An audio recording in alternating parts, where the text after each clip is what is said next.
আসছে কোরবানিতে গরুর মাংসের এই আচারটি তৈরি করে 1 বছরের মতো সংরক্ষণ করে খেতে পারেন। আর যারা ভাবছেন কিভাবে প্রিয়জনের কাছে গরুর মাংসটা পৌঁছাবেন, তারা কিন্তু চাইলে এই আচারটি তৈরি করে প্রিয়জনের জন্য দেশের বাইরে পাঠাতে পারবেন। আর এই আচারের স্বাদ সম্পর্কে আমি যতই বলবো কম হয়ে যাবে। আপনারা যদি একবার এই আচারটি তৈরি করে খান, অন্য যে কোনো আচারের স্বাদ ভুলে যেতে বাধ্য হবেন। আর হ্যাঁ, যখনই গরুর মাংসের এই আচারটা তৈরি করবেন, একটু বেশি পরিমাণে তৈরি করবেন, তা না হলে আপনি কিন্তু ভাগেও পাবেন না। আসসালামু আলাইকুম everyone, welcome back to my channel.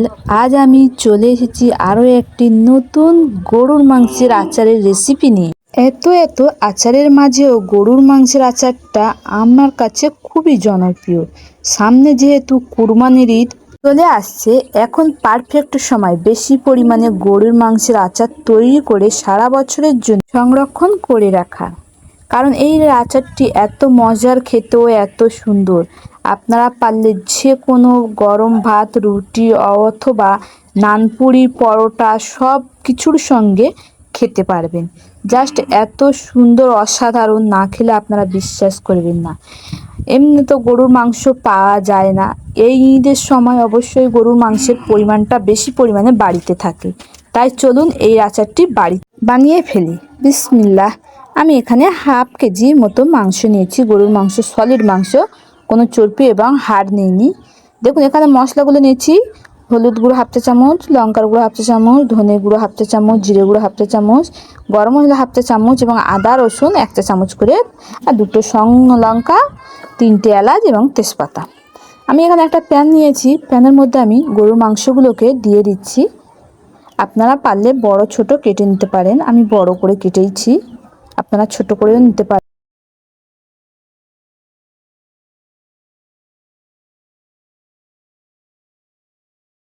আমি এখানে একটা পেঁয়াজ কেটে দিয়েছি।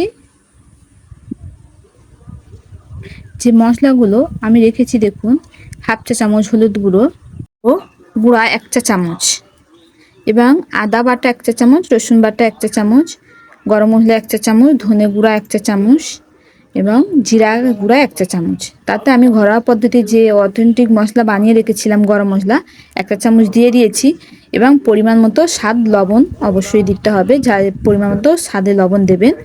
এখানে 2 পিস আমি শুকনো লঙ্কা এবং 1 পিস তেজপাতা ও 4টি এলাচ দিয়েছি, এবং খাঁটি সর্ষের তেল আমি 2 চা চামচ দিয়েছি।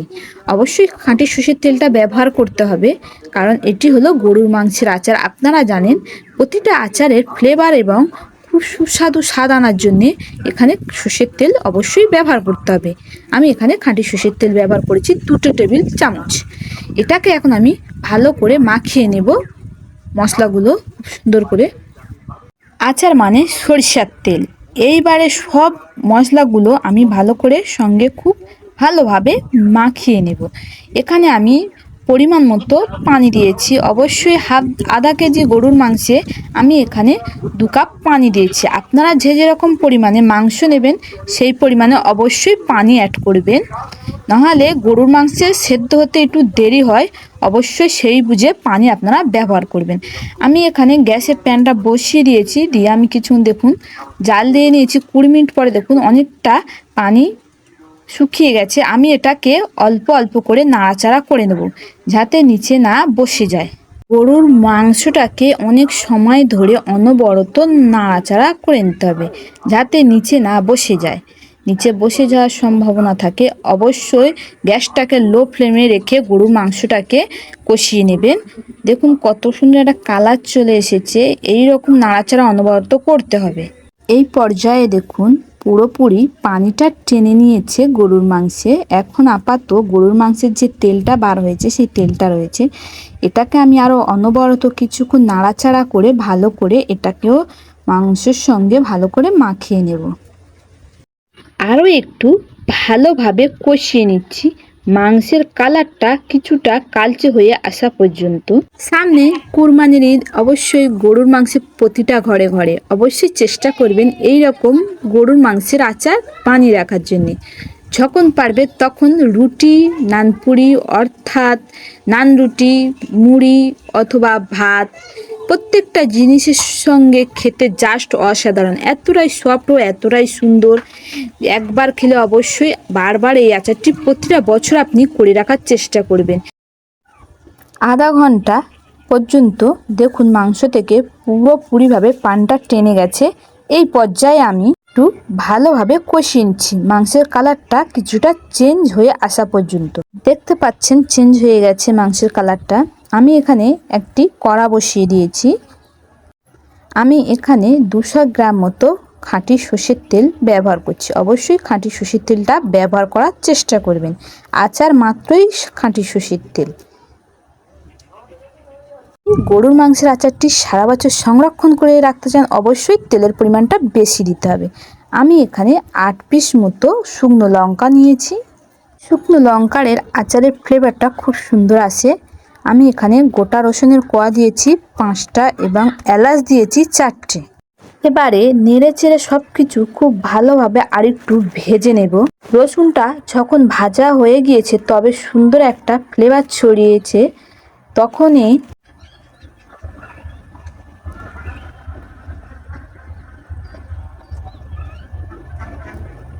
ভালো করে নাড়াচাড়া করে দুটোকে খুব সুন্দর করে ভাজিয়ে নিতে হবে।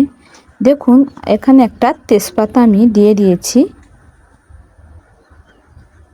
যখনই দেখবেন যে শুকনো লঙ্কা এবং রসুনের কোয়াগুলি ভাজা হয়ে গেছে, ফ্লেভার বার হচ্ছে, তখন জানবেন যে পারফেক্টভাবে মশলাটা হয়ে গেছে।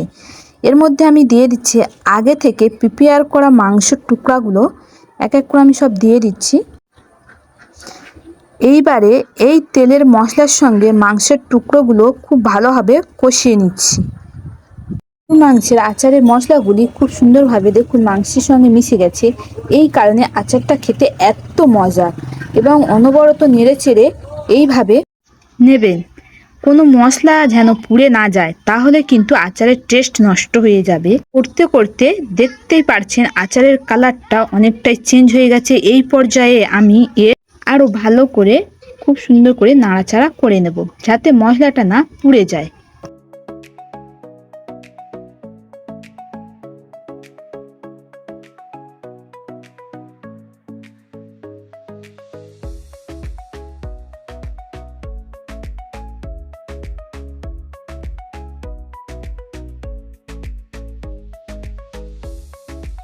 একটু নেড়েচেড়ে নিয়ে নিচ্ছি। চুলা থেকে নামানোর ঠিক আগে মুহূর্তটা আপনাদেরকে আমি দেখিয়ে দিচ্ছি। দেখুন কত সুন্দর একটা কালার এসেছে।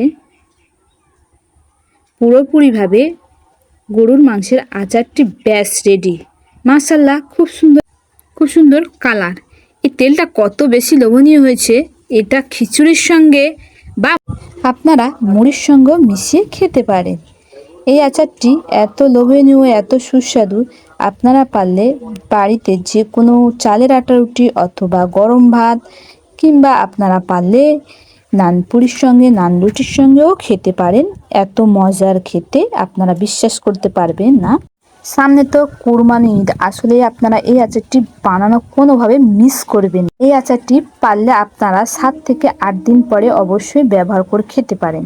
খেলে তার স্বাদ দ্বিগুণ বেড়ে যায়। গরুর মাংসের আচারটি তেলে অবশ্যই ডুবিয়ে রাখতে হবে যাতে ভালো থাকে। আপনারা পারলে মাঝে মাঝে জাল দিয়ে নিতে পারেন অথবা হালকা আঁচে ফ্রিজে রেখে দিতে পারেন, একদম নষ্ট হবে না। মাঝে মাঝে চাইলে আপনারা একটু জাল দিয়ে নিতে পারেন অথবা নর্মাল ফ্রিজে রেখে খেতে পারেন, তাহলে আরও বেশি ভালো থাকবে। মাংসের আচারটি তৈরি করে সঙ্গে সঙ্গে না খেয়ে 1 সপ্তাহ পরে আপনারা খেতে পারেন। 10 গুণ বেড়ে যাবে 1 সপ্তাহ পরেতে যদি এই গরুর মাংসের আচারটি আপনারা খান। আর কুরবানি ঈদের রেসিপিটি আপনাদের অবশ্যই একবার হলেও ট্রাই করবেন। ইউটিউব থেকে দেখেন অবশ্যই চ্যানেলটি সাবস্ক্রাইব করে। ঈদ মোবারক, আল্লাহ হাফেজ।